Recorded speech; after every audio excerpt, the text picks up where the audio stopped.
Hi everyone, this is Muhammad Shaju. നമ്മൾ discuss ചെയ്തുകൊണ്ടിരിക്കുന്നത് ഇംഗ്ലീഷിലെ പോയംസ് ആണ് അല്ലേ. അങ്ങനെ 5th യൂണിറ്റിലെ ടു സ്ലീപ്പ് എന്ന് പറയുന്ന പോം നമ്മൾ ഓൾറെഡി ഡിസ്കസ് ചെയ്ത് കഴിഞ്ഞിട്ടുണ്ട്. ഇന്ന് 4th യൂണിറ്റിലെ ലാസ്റ്റ് ചാപ്റ്റർ ആയിട്ടുള്ള ദ റെക്ക് ഓഫ് ടൈറ്റാനിക് ആണ് നമ്മൾ ഡിസ്കസ് ചെയ്യാൻ പോകുന്നത്. നേരെ പോത്തിലേക്ക് വരാം. The wreck of Titanic by Benjamin Peckitt. ഈ പോം എഴുതിയിട്ടുള്ളത് ആരാണ്? The wreck of Titanic is written by Benjamin Peckitt എന്ന് പറയുന്ന ആളാണ് ഇത് എഴുതിയിട്ടുള്ളത്. ഇതിന്റെ പോയിന്റിന്റെ പേര് എലുജി എന്ന ഓർമ്മയിലുണ്ടെങ്കിൽ വളരെ നല്ലതാണ്. ഓക്കെ, ഇനി ഓർമ്മയില്ലെങ്കിൽ വിട്ടേക്ക്, കുഴപ്പമില്ല. The poem praises the dead heroes on the Titanic. ടൈറ്റാനിക്കിലെ ഡെഡ് ഹീറോസിനെ പ്രൈസ് ചെയ്തുകൊണ്ടാണ് പോം എഴുതിയിട്ടുള്ളത്. ഡെഡ് ഹീറോസിനെ പ്രൈസ് ചെയ്തുകൊണ്ട്, അതിൽ മരിച്ച കപ്പലിലെ ക്രൂ മെമ്പേഴ്സിനെ പുകഴ്ത്തിപ്പാടിയും കൊണ്ടാണ് ഈ ഒരു കവിത എഴുതപ്പെട്ടിട്ടുള്ളത്. ഇനി the theme of the poem is shipwreck. ഈ പോത്തിന്റെ ഒരു തീം എന്താണ്? ഷിപ്പ് റെക്ക് ആണ്, കപ്പൽ തകർന്നതാണ്. The poem has 4 line stanzas form. Poem എഴുതപ്പെട്ടുള്ളത് 4 വരി സ്റ്റാൻസാസ് ആയിട്ടാണ് എഴുതിയിട്ടുള്ളത്. Simple. The rhyme scheme is AABB. Poem follow ചെയ്യുന്നത് റൈം സ്കീം ഉണ്ട്. ഏതാണത്? AABB എന്ന് പറയുന്ന ഒരു റൈം സ്കീമാണ്. അപ്പോൾ അത്രയേ ഉള്ളൂ. നിങ്ങൾ ഒരു ജനറൽ ഐഡിയ ആദ്യം മനസ്സിലാക്കി വെക്കുക. ബെഞ്ചമിൻ പെക്കീത്ത് എഴുതിയ ആള് ഡെഡ് ഹീറോസിനെ പ്രൈസ് ചെയ്യുന്നതാണ് ഈ ഒരു പോം ഉള്ളത്. ഷിപ്പ് റെക്ക് ആണ് അതിന്റെ തീം. 4 വരികളുള്ള സ്റ്റാൻസാസ് ആയിട്ടാണ് എഴുതിയിട്ടുള്ളത്. AABB ആണ് അതിന്റെ റൈമിംഗ് സ്കീം എന്ന് പറയുന്നത്.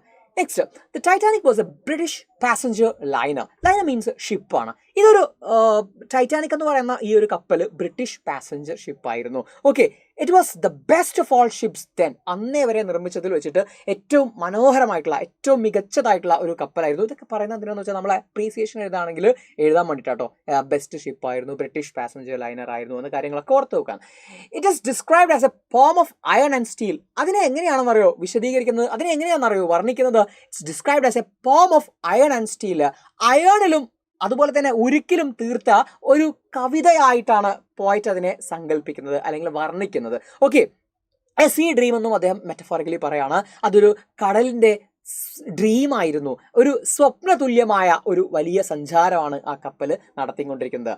ഇനിയോ, the ship made its first and last journey into the depths of Atlantic in the early morning of 15 April 1912. 1912 നമ്മുടെ 15th ഏപ്രിലാണ്. നമ്മുടെ വിഷുല്ലേ, വിഷു 14 അല്ലെങ്കിൽ 15 ആയിട്ടാണ് സാധാരണ വരുന്നത്, ഏപ്രിൽ അല്ലേ.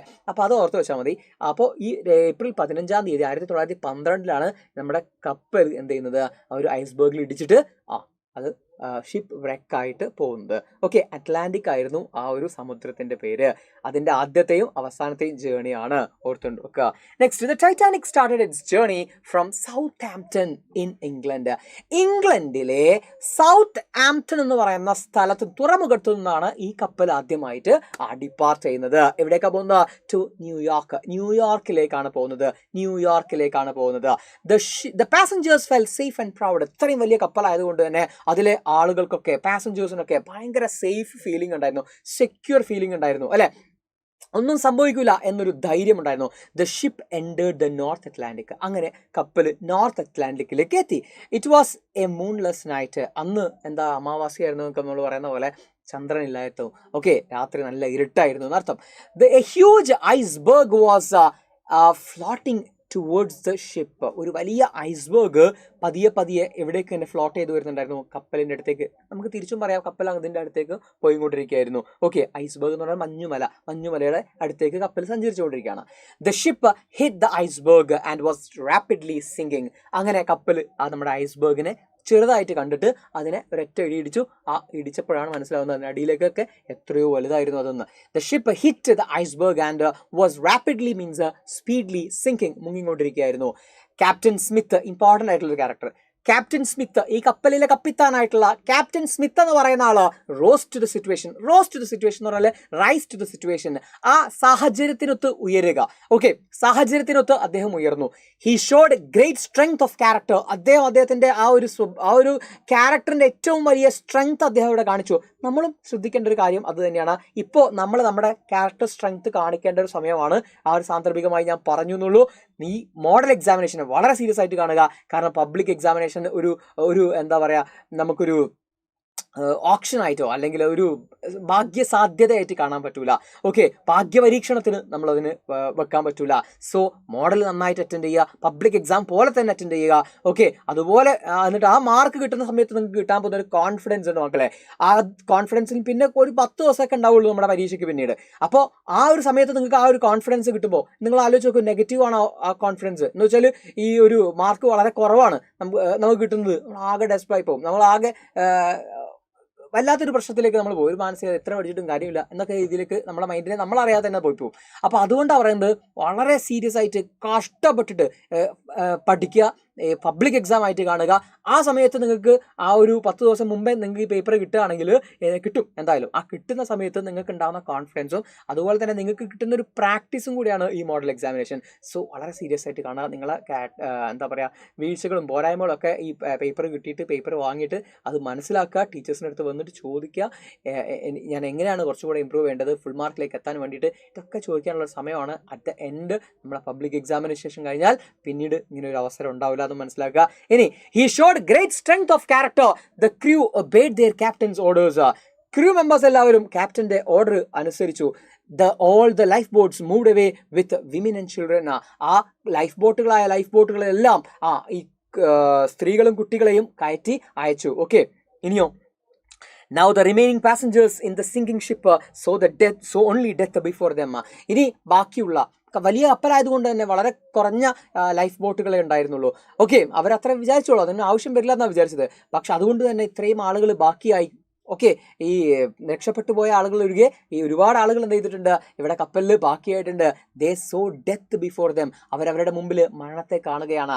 The bandsmen began to play the hem.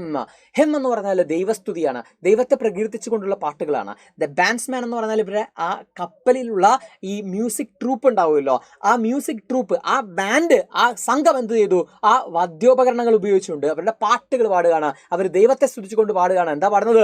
Nearer my God to തീ, ദൈവമേ ഞങ്ങളിതാ വരുന്നേ, നിന്റെ അടുത്തേക്ക് ഞങ്ങൾ വരുന്നേ എന്ന് പറഞ്ഞുകൊണ്ട് അവർ പാട്ട് പാടിക്കൊണ്ടിരിക്കുകയാണ്. It was a grand sight, the sight of sinking ship and the playing bandsmen. അപ്പോൾ ഓഥർ പോയിന്റ് പറയാണ്, ഈ ഒരു കാഴ്ചയുണ്ടല്ലോ, ഈ കപ്പൽ മുങ്ങിക്കൊണ്ടിരിക്കുന്ന സമയത്തും ആ കപ്പലിലുള്ള ജീവനക്കാർ പാട്ട് പാടിക്കൊണ്ടിരിക്കുകയാണ്, അല്ലെ, അതിലെ ബാൻഡ് ഗായക സംഘം അവർ പാട്ട് പാടിക്കൊണ്ടിരിക്കുകയാണ്. It is such a grand sight എന്നാണ് പോയിന്റ് പറയുന്നത്. മഹനീയമായ ഒരു കാഴ്ചയാണത്. They were all real heroes, അവരെല്ലാവരും തീർച്ചയായും റിയൽ ഹീറോസ് ആണ്. എന്താണ് കാരണം അങ്ങനെ പറയാൻ? കാരണം അവരുടെ ജീവൻ ബലി കൊടുത്തിട്ട് അല്ലെങ്കിൽ സേഫ് ആക്കാണ്ട് ബാക്കിയുള്ള ആളുകളുടെ ജീവൻ എന്ത് ചെയ്തു, സ്ത്രീകളെയും കുട്ടികളെയും പാസഞ്ചേഴ്സിനെയും ഒക്കെ കയറ്റി വയ്ക്കുകയാണ് ചെയ്തത്, അല്ലെ. അപ്പോൾ അതുകൊണ്ടാണ് they are called as real heroes. They were equal to ബുൾസോ and the heroes of the battle of Trafalgar, ഹെൽമോ, Waterloo and the light brigade. ഇവർ ആരെ പോലെയാണെന്ന് പറയുന്നത്? ഇവിടെ നമ്മൾ പറയില്ലേ, കാർഗിലിലെ നമ്മുടെ യുദ്ധവീരന്മാരെ പോലെ, അല്ലേ, പുൽവയിലെ നമ്മുടെ യുദ്ധവീരന്മാരെ പോലെ എന്നൊക്കെ നമ്മൾ പറയില്ലേ. വാട്ടർലൂ, അതുപോലെ തന്നെ ട്രഫാൽഗർ, അതുപോലെ തന്നെ ലൈറ്റ് ബ്രിഗേഡ് എന്നൊക്കെ പറയുന്നത് ഓരോ യുദ്ധങ്ങളാണ്. ആ യുദ്ധത്തിൽ എല്ലാം യുദ്ധമല്ല, ചില ആളുകൾ ചെയ്ത ധീരകൃത്യങ്ങളെയാണ് ഓർമ്മിപ്പിക്കുന്നത്. ആ ധീരകൃത്യങ്ങൾ എന്താണെന്നൊന്നും ഇപ്പോൾ നമ്മളോട് ചോദിക്കില്ല, നമ്മളിപ്പോൾ സമയത്ത് പറയേണ്ട ആവശ്യമില്ല, ടെക്സ്റ്റ് ബുക്കിലൊക്കെ വൃത്തിയായിട്ട് കൊടുത്തിട്ടുണ്ട്. പക്ഷെ അത് നമ്മളോട് ചോദിക്കൊന്നുമില്ല. ഈ 2-3 പേര് ഓർത്ത് വെച്ചാൽ മതി. വാട്ടർലൂ ഇപ്പോൾ എന്തായാലും ഓർത്തുണ്ടാവും, ട്രഫാൽഗർ ഓർത്ത് വെക്കുക, ലൈറ്റ് ബ്രിഗേഡ് ഓർത്ത് വെക്കുക, കാർഗിൽ ഞാൻ ഒരു എക്സാമ്പിൾ പറഞ്ഞതാണ്, അത് എഴുതി വെക്കരുത്, അലാമോ ഓർത്ത് വെക്കാൻ പറ്റുകയാണെങ്കിൽ. അപ്പോൾ ഇതിലെയൊക്കെ ഹീറോസിനെ പോലെ തന്നെ ഹീറോസ് ആണ് ആരും. ആ യുദ്ധത്തിലും അല്ലെങ്കിൽ ആ അപകടങ്ങളിലൊക്കെ ആളുകളെ രക്ഷിച്ച ആളുകളെ പോലെ തന്നെ ഹീറോസ് ആണ് ആരും, നമ്മുടെ ടൈറ്റാനിക്കിലെ ജീവനക്കാരും എന്നാണ് ഓഥർ അവിടെ പറഞ്ഞ് അവസാനിപ്പിക്കുന്നത്. ഇത്രയേ ഉള്ളൂ പോം വളരെ ഈസിയാണ്. ഓക്കെ, സിമ്പിളാണ്, കുറച്ച് കാര്യങ്ങളേ ഉള്ളൂ. കപ്പൽ മുങ്ങിയ കാര്യമൊക്കെ നമുക്ക് ഇന്നോ അറിയാം, അല്ലെ. സൗത്ത് ആംപ്ടണ് ന്യൂയോർക്കിലേക്ക് പോകുന്ന കപ്പൽ, ഓക്കെ, അറ്റ്ലാന്റിക്കിലുള്ള ഐസ്ബർഗിൽ ഇടിച്ചു, ആ കപ്പൽ പെട്ടെന്ന് മുങ്ങി. നമ്മുടെ ക്യാപ്റ്റൻ സ്മിത്ത് എന്ത് ചെയ്തു? ഉണർന്ന് പ്രവർത്തിച്ചു.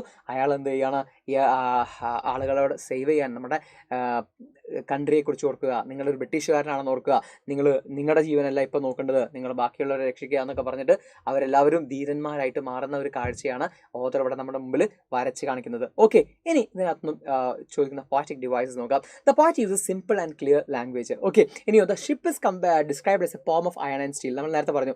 It is also described as a sea dream ആയിട്ടാണ് ഡിസ്ക്രൈബ് ചെയ്യുന്നുണ്ട്.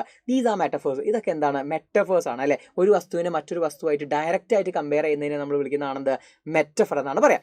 We can see personification also. The ship is described as a beautiful lady. ഷിപ്പിനെ പല സ്ഥലങ്ങളിലായിട്ട് ഒരു ബ്യൂട്ടിഫുൾ ലേഡിയെ ആയിട്ട് എന്ത് ചെയ്യുന്നുണ്ട്? കമ്പയർ ചെയ്യുന്നുണ്ട്. സോ അത് എന്തിന് എക്സാമ്പിൾ ആണ്? പേഴ്സണുമായിട്ട്, ജീവനില്ലാത്ത വസ്തുവിനെ പേഴ്സണുമായിട്ട് കമ്പയർ ചെയ്യുമ്പോൾ നമുക്ക് അതിനെന്ത് വിളിക്കാം? പേഴ്സണിന്റെ ക്വാളിറ്റീസ് കൊടുത്ത് പറയുന്നതിനെ നമുക്ക് പേഴ്സോണിഫിക്കേഷൻ എന്നാണ് പറയാം. ആ പേഴ്സോണിഫിക്കേഷൻ ഉണ്ട്, മെറ്റഫർ ഉണ്ട്, പിന്നെ എന്താണ്? യെസ്, ഇതിനകത്ത് സിമ്പിൾ ആൻഡ് ക്ലിയർ ലാംഗ്വേജസ് ആണ് യൂസ് ചെയ്തിരിക്കുന്നതൊക്കെ നിങ്ങൾക്ക് പറയാം. നെക്സ്റ്റ് ഇതിന്റെ തീം ഒന്നുകൂടെ പറയുകയാണെങ്കിൽ the poem gives the message of true heroism. It tells us how we should act in the time of disaster.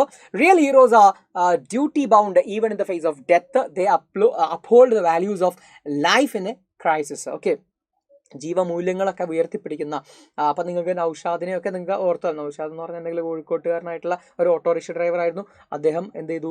ഒരു മാൻഹോളിൽ കുടുങ്ങിപ്പോയിട്ടുള്ള ഒരു ബംഗാളിയെ രക്ഷിക്കാൻ വേണ്ടി, ഒരു ബംഗാളി എന്ന് പറയുമ്പോൾ ഒരു അന്യസംസ്ഥാന തൊഴിലാളിയെ രക്ഷിക്കാൻ വേണ്ടിയിട്ട് സ്വന്തം ജീവൻ എന്ത് ചെയ്യാണ്? ബലി കൊടുക്കുകയാണ്. ഈ റീസെൻ്റ്ലി നമ്മുടെ സമകാലീനായിട്ടുള്ള ഈ ഒരു പേര്. അപ്പോൾ ഇതങ്ങനെയുള്ള സാധനങ്ങൾ കൂടെ നമ്മൾ എന്ത് ചെയ്യുക? ലാസ്റ്റ് പാരഗ്രാഫിൻ്റെ മുമ്പൊക്കെ ആയിട്ട് അഡീഷണൽ ആയിട്ട് കൊടുക്കുകയാണെങ്കിൽ അത് നമുക്കൊരു ബെനിഫിറ്റ് ആയിരിക്കും. ഓക്കെ, അപ്പോൾ അത്തരത്തിൽ ഒരുപാട് ട്രൂ ഹീറോയിസ് ഒന്നും നമ്മൾ ഇപ്പോൾ സമയത്താണെങ്കിലും അതുപോലെ തന്നെ കോവിഡിന്റെ സമയത്തൊക്കെ ആണെങ്കിലും ഒക്കെ ഒരുപാട് കണ്ടതാണ്. നമ്മുടെ പ്രളയത്തിന്റെ സമയത്തൊക്കെ ഒരുപാട് കണ്ടതാണ്. സോ അതെല്ലാം നിങ്ങൾക്ക് എന്ത് ചെയ്യാം? ഇതിനകത്തേക്കൊക്കെ കൊടുക്കാം. നെക്സ്റ്റ് ഇതിനകത്തുള്ള ഒരു ക്വസ്റ്റ്യൻ ഇതാണ്: why would the story of Titanic be remembered always? Important question ആണ്. ഇത് നമ്മൾ ചോദിച്ചു കണ്ടിട്ടുണ്ട്. The story of the Titanic would be remembered always because of two reasons. രണ്ട് കാര്യങ്ങൾ കൊണ്ടാണ് ഇതെപ്പോഴും ഓർത്തു വെക്കുന്നത്. കാരണം first, it was the greatest maritime tragedy ever occurred in the world history. ലോക ചരിത്രത്തിലെ ഇത്രയും വലിയൊരു അപകടം കപ്പലിൽ നടന്നത് അല്ലെങ്കിൽ കടലിൽ നടന്നത് ആദ്യമായിട്ടാണ്. സെക്കൻഡ്, അതുകൊണ്ട് ഒന്നാമത്തെ കാര്യം. Then the sacrifice one sailor made by sending another person in his place, accepting the death voluntarily.